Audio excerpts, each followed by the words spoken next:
Bem-vindo ao Masrua Braincast. Aqui exploramos a neurociência e suas conexões com a vida humana, trazendo insights práticos para o seu dia a dia. Descubra como a ciência e a humanidade se unem para transformar a sua vida. Bem-vindo ao Masrua Braincast, onde a ciência encontra a humanidade. Eu sou o Dr. Marcelo Masrua, neurologista, professor e pesquisador. E hoje vamos falar sobre um tema que todos nós evitamos, mas que silenciosamente molda quase todas as nossas decisões: a morte. A morte é a única certeza absoluta da vida. Ainda assim, vivemos como se ela fosse um detalhe distante, um assunto proibido, algo que diz respeito sempre aos outros. Mas o cérebro humano sabe que ela existe. E mais do que isso, ele reage à ideia da própria finitude de formas profundas, muitas vezes inconscientes. Você já percebeu como falar sobre morte gera desconforto imediato, um aperto no peito, uma vontade de mudar de assunto, uma tensão sutil no corpo? Isso não é fraqueza emocional, é neurobiologia. O cérebro humano não foi feito para encarar facilmente a própria extinção.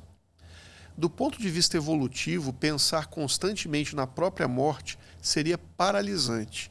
Um organismo que ficasse o tempo todo consciente de sua finitude teria dificuldade de agir, explorar e arriscar. Por isso, o cérebro desenvolveu mecanismos sofisticados para manter a morte fora do campo central da consciência. Não negamos a morte por ignorância, nós negamos por sobrevivência. Pesquisas em neurociência e em psicologia mostram que a simples lembrança da morte, algo chamado de mortality salience, é suficiente para ativar áreas profundas do cérebro relacionadas ao medo e à autopreservação.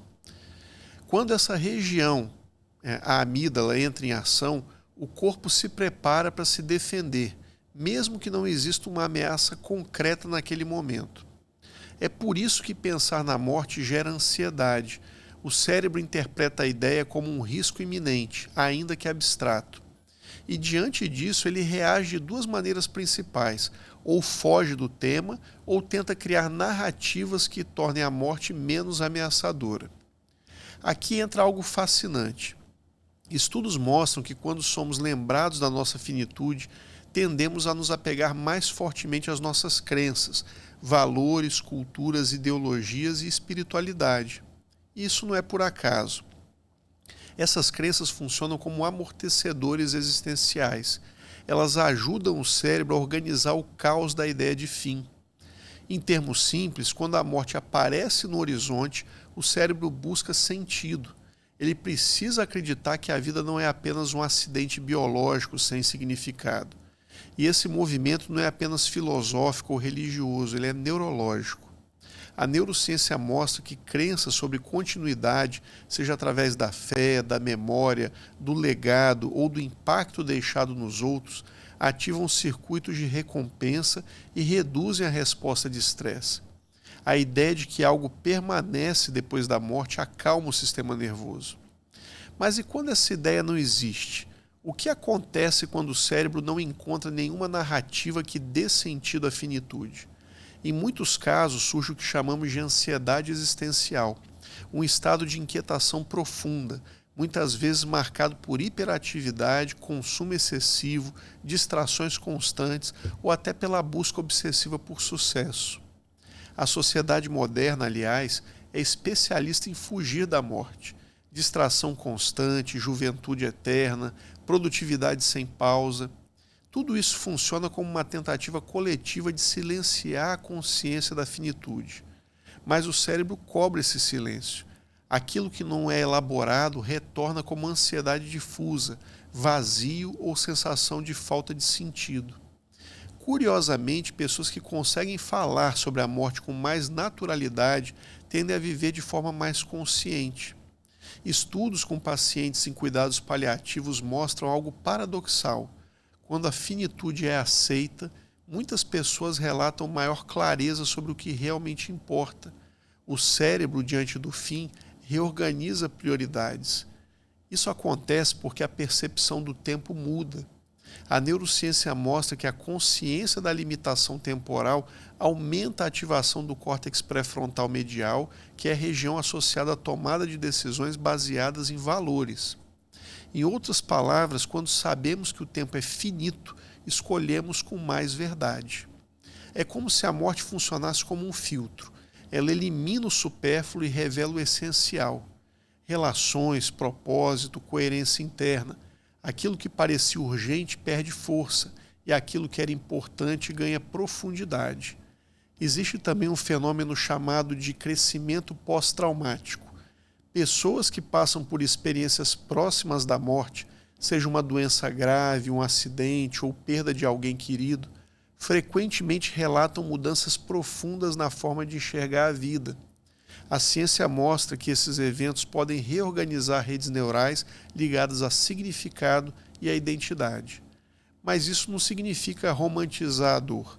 A morte assusta, a perda machuca, o luto desorganiza o cérebro. Durante o luto, há alterações reais em neurotransmissores, no sono, na atenção e até na nossa imunidade. O cérebro precisa de tempo para se reorganizar diante da ausência. Ainda assim, quando o luto é vivido e não negado, ele pode se transformar em um processo de integração.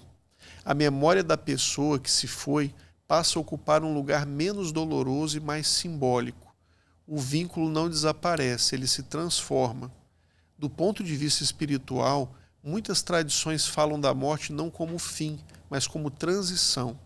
A neurociência não confirma nem nega essa dimensão, mas ela mostra algo importante. Acreditar que a vida tem continuidade ou significado além do corpo reduz o medo e aumenta a sensação de paz. Isso não é prova metafísica, é um dado neurobiológico. O cérebro humano sofre menos quando encontra sentido. Talvez a grande pergunta não seja o que acontece depois da morte, mas o que acontece com a vida quando nos lembramos dela. A consciência da finitude pode ser paralisante ou libertadora. Ela pode nos levar ao desespero ou à presença. Pode gerar medo ou gratidão. Tudo depende de como o cérebro integra essa informação. E aqui fica uma provocação importante. Será que o problema não é a morte em si, mas a forma como vivemos antes dela? Muitas pessoas não têm medo de morrer, têm medo de não ter vivido de verdade. A neurociência mostra que uma vida alinhada com valores, vínculos, significado, propósito, reduz o medo da finitude. O cérebro encontra repouso quando sente que a história faz sentido. Talvez por isso falar sobre a morte seja, no fundo, falar sobre a vida, sobre escolhas, sobre presença, sobre o que fazemos com o tempo que temos. Então eu te convido a uma reflexão simples, mas poderosa. Se você soubesse que o tempo é limitado, porque ele é, o que mudaria hoje? Com quem você falaria diferente? O que deixaria de adiar? E o que realmente importa para você? A morte não precisa ser um tabu, ela pode ser uma mestra silenciosa, uma lembrança de que a vida não é infinita, mas pode ser profunda. Se este episódio fez sentido para você, curta, compartilhe e envie para alguém que também possa se beneficiar dessa conversa. Isso ajuda não apenas o nosso conteúdo a alcançar mais pessoas, mas também espalha conhecimento e reflexão. E se você ainda não se inscreveu no Masrua Braincast, aproveite para fazer isso agora. Assim você fica por dentro de cada nova conversa onde a ciência encontra a humanidade.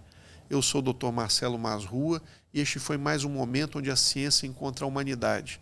Até o próximo episódio. Bem-vindo ao Masrua Braincast. Aqui exploramos a neurociência e suas conexões com a vida humana, trazendo insights práticos para o seu dia a dia. Descubra como a ciência e a humanidade se unem para transformar a sua vida.